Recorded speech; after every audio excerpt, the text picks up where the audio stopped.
So Bayern Munich were beaten by Borussia Mönchengladbach when the two teams last faced each other, and now Borussia Dortmund have defeated Gladbach in the DFB Pokal. That makes Dortmund favorites going into Der Klassiker, right? Well, that is exactly what we are here to find out.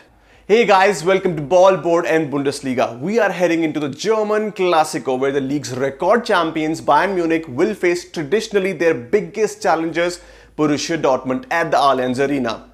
In this episode of Ballboard and Bundesliga, I will do a quick tactical analysis of both the teams, breaking down the areas which would be decisive in deciding the fate of the game. Let us first take a quick look at the Bundesliga standings to understand where these two teams stand at the moment. Bayern Munich have a 2-point lead over second place RB Leipzig, but Borussia Dortmund at present aren't even in the top 4. One of the areas where Bayern Munich have struggled this season is defense. Bayern have conceded 32 goals this season despite leading the standings, while even Dortmund, a 5th place team, has conceded fewer goals, 31. In terms of clean sheets, Manuel Neuer is among the worst goalkeepers this season with just 5 clean sheets to his name in 23 games.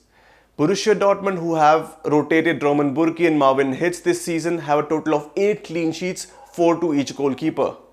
The statistics prove one thing for sure: it is going to be a goal fest. Both the teams possess among the best attacking units in the world, not just in the Bundesliga. Jadon Sancho, Erling Haaland, Marco Reus at one end, and Robert Lewandowski, Serge Gnabry, Leroy Sané and Thomas Muller at the other. I am in no doubt that there will be plenty of goals in this game, and that is why it would be the defense where this game will be won or lost. The foremost question for Bayern is whom to field at right back. Benjamin Pavard is said to be fit and available, but Niklas Süle, or rather Zulinho, has been shockingly good at right back. Bayern simply don't have trust in Bouna Sarr, and Kimmich is a very important player in the midfield. The situation hence forced Hansi Flick to play Süle at right back. Süle will be against Sancho or Reus in the game, depending upon how Borussia Dortmund line up, and the right side of defense is where Bayern will see most of Dortmund's attacks coming from.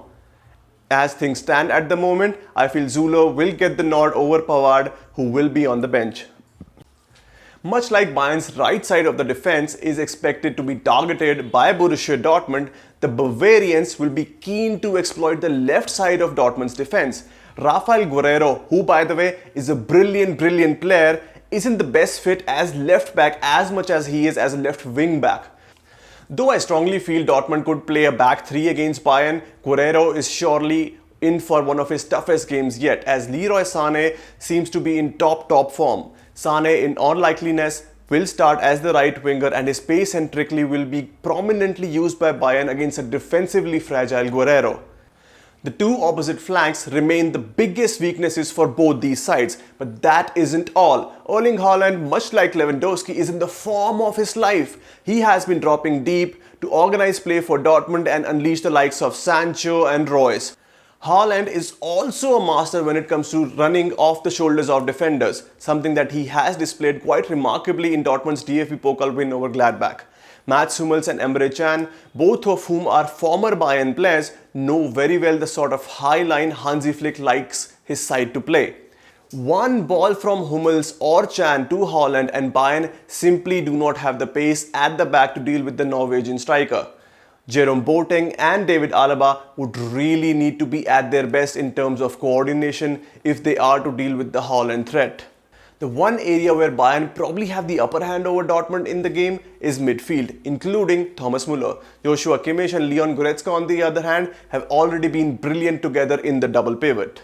Both in terms of preventing Dortmund's attacks and getting the ball to the likes of Lewandowski, Sané or Gnabry, the trio of Muller, Kimmich and Goretzka will be crucial. How Dortmund prepare against this challenge would be really interesting to see. That was all from me today. I hope you guys liked this episode. Do share it with your friends. And till the next time, auf Wiedersehen.